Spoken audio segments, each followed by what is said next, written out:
Привет, друзья! Как дела? My name is Fedor. Today, let's take care of the Russian slang. The main distinction between those who sound natural when they speak Russian and those who don't is the usage of slang, because natives use it a whole lot. And even if this topic of Gen Z slang, even if you're not a Gen Zer, when you go to Russia, when you speak to the Russian youth, you need to understand what they're saying. And also, if you're part of the generation of Gen Z, maybe a bit younger like me, maybe like under 40, you can still use these and don't sound cringe. Okay? So let's take care of them right now. First, five. They're a simple translation from English to Russian. Here they are: cringe, vibe, easy, crush, and proof. You see the translation, and the meaning will be exactly that. So we have cringe, vibe, of course, is a vibe. Then we have easy, it's easy in English, simply being used in Russian as the word easy. And now, because we simply used an English word, now it's slang.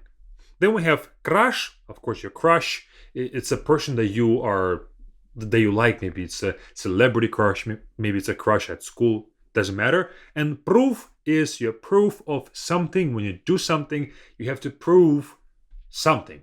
So that's proof. The only difference between the English meaning and the Russian translation is the pronunciation. Of course, I would not say crush in Russian. I say crush. I roll my R.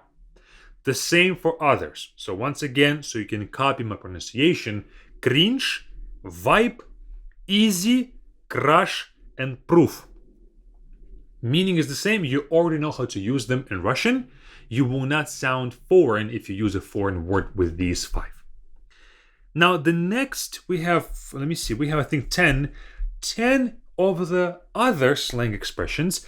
They will sometimes also come from an English language. But we don't just take them as English words and use them in Russian. We have to either change them when it comes to their form, or we change their meaning. So even though some of them will be like the English words, be careful in using them like you would use an English word, because it may mean something different. For example, AFK. Next term is AFK. Even though we took the English AFK, put it in the Russian word, we say it differently. AFK. I spell the Russian abbreviation, not the English one. AFK, for those of you who don't play video games, it's away from keyboard. But what it means is when somebody is inactive, when somebody is not doing anything, when somebody is not reacting. Let's say we are in a conversation and I ask my friend, "What do you think about it?" And he's quiet. He's not responding. He's not saying anything. I can say, "Ты AFK? Are you AFK?" Meaning, are you inactive? If you think about it in a gaming world, when somebody is away from keyboard, they went to the bathroom, went to get some water, their character in the game is unresponsive. So we are pretending like the real world is the game and his character is unresponsive.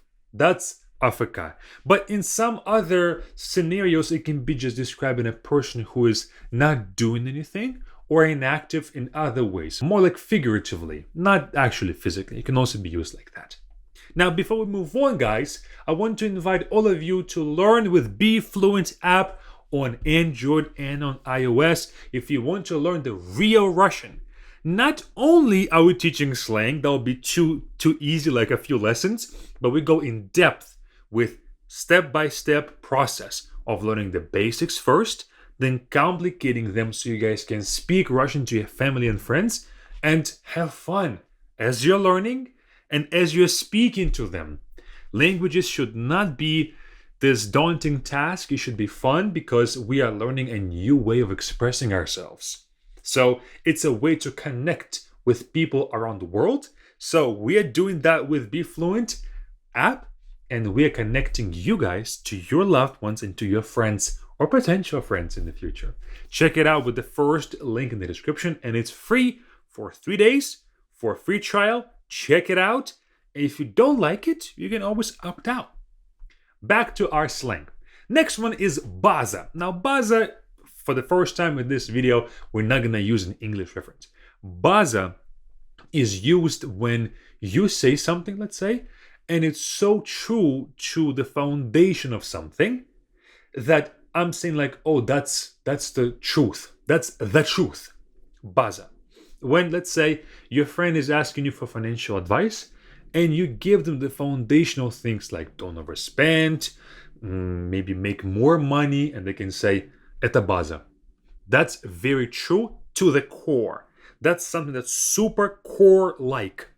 When they agree with you, but not just saying I agree, but they said that your words are highlighting something super foundational, which is important. It's not a negative thing. Oh, that's too easy. No, that's not what baza is used for. Maybe something else. Another example, another phrase is, let's say, Papa выдал базу. Dad gave the base. Meaning, let's say, the son comes back from school and he was bullying some kid and calling this girl names, let's say. And then he taught him some life lessons that are super important for this guy's upbringing, for this guy's life. And somebody else who is observing this can say, Papa выдал базу. He said something so important and so key that it's like the foundation of life. So baza is that foundation of life, when something is so true and so important that you want to highlight that. Another very similar term is жиза. Now, жиза is when something is relatable. It's not necessarily the truth of life or the foundation of life. It's more of something that we can all relate to. Let's say, I tell you, when I wake up, if I don't check the news or my email or my messages, I feel like the world is burning down. Somebody else can say, жиза. That's relatable. That's so true to life. That's so just like my life experience too. Жиза. Жиза is one of those words that I even used when I was like 14. So it's an old word that has traveled through so many years and is still being used by Gen Z. So жиза is when something is relatable, may not be negative, may not be positive, it doesn't matter, but you can relate to it so much that you want to say that. Жиза. Next we have is tilt. Now tilt is coming from tilt in English, but tilt is something completely different. Tilt would describe a situation when you are so disappointed or upset or saddened by something. You can just call this being, oh, это tilt. This is tilt. This is super bad. Real life example. I took my dad's car to go run some errands. His car takes diesel, but I put gas by habit. I never had a diesel car, okay? So I put gas. Then I drove it for like a few kilometers and I realized, oh my God, I put in the wrong fuel. So I looked it up and it says that my engine can break right then and there. So I had to pull over immediately, call my dad, call the towing company. The company took it to the mechanic. They had to drain the whole fuel out of the car so the engine won't break. Some minor mistake by me, oversight, created this disastrous situation. A lot of money to be paid to those people taking the car and emptying the tank, all of that. And I can call that situation это tilt. This is something super bad. This is something so upsetting and so not really making me angry, but more so upset and disappointed. So tilt would describe that. When you got into some situation that is so bad that it's like, oh my gosh, это tilt. Then we have a way to describe someone, ЧСВ. ЧСВ is an abbreviation, doesn't matter what it means, but ЧСВ abbreviated means full of himself. When somebody is so full of themselves, we can call them ЧСВ. Не общайся с ним. Don't talk to him. Он ЧСВ. Don't talk to him. He is full of himself. Meaning he thinks he's so important in this world that he is just this, I guess, full of himself kind of a person. I think it's obvious what kind of person I'm talking about here. Sometimes ЧСВ can be russified to a word ЧСВшник. I guess more of a complication for you guys, but sometimes you will hear this, so you have to know what it means as well. It's the same thing. ЧСВ equals ЧСВшник. Next, we have imba. Imba again traveled to us from the gaming world. Imba is short for imbalanced. And if you're a gamer, you know when a developer creates a character that is overpowered. Everybody wants to play it. Everybody just knows that it's so out of balance that you have to play that character because you will win much easier.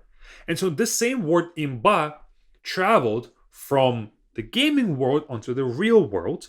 You can call dishes imba. You can call a person imba. You can call a class. You can call anything imba when it's too good to ignore, when it's too good to overlook. Imba. Next we have токсичный. Токсичный is probably you know what it means. It's toxic. Токсичный, in fact, is a newer term in the last 5-10 years. Mostly this will talk about people and relationships, sometimes situations, sometimes environments. Just like in English, a toxic environment, a toxic person, a toxic relationship, same exact thing.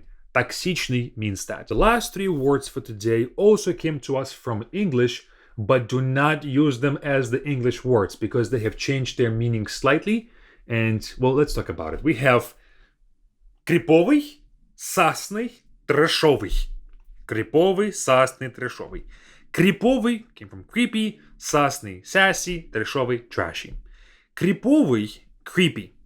It's not really creepy as in English because криповый is anything scary. Creepy in English, it's mostly not looks-wise, somebody really doesn't look creepy. They look creepy because of their behavior. He looks suspicious. He looks like he will be stalking someone. So it's not that he looks bad or scary. He can just be creepy when it comes to his behavior. But криповый in Russian only talks about scary in general term, behavior and looks.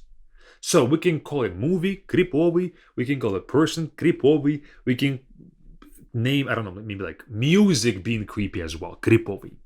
Сасный, sassy in English can be positive or negative. I have heard it in both terms. Sassy can be positive when it comes to positive energy, just being full of life, things like that.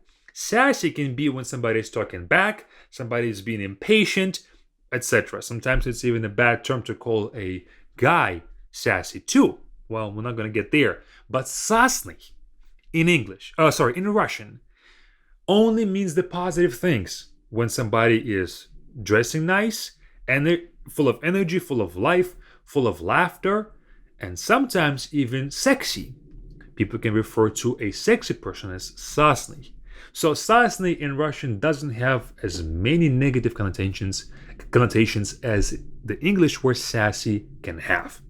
And finally, трэшовый. Трэшовый is of course trashy. When something is bad, like restaurant can be трэшовый. Movie can be трэшовый. But with one exception here. Sometimes in this online world, people purposefully make trashy content to get this negative attention because attention is attention. You can still sell things, right, with negative attention. People are still looking at you for maybe negative reasons to see you fail, but they still are looking at you. You have their eyeballs. So трэшовый can sometimes refer to a specific type of content online. When, as you know, probably a whole bunch of like reality TV, when it's obvious that they're doing trashy content, for those people who are watching to sit on their TVs and judge them and to feel like they are better than them. So that's трэшовый.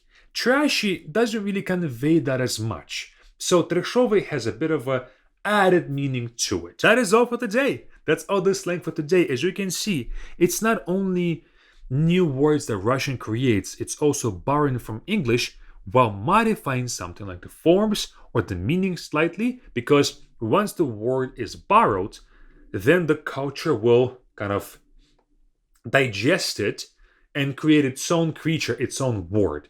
It's not always the same word as the original. That is all. Learn with Be Fluent in a fun way with this button right here, or keep on watching our YouTube videos with this next one. It's up to you.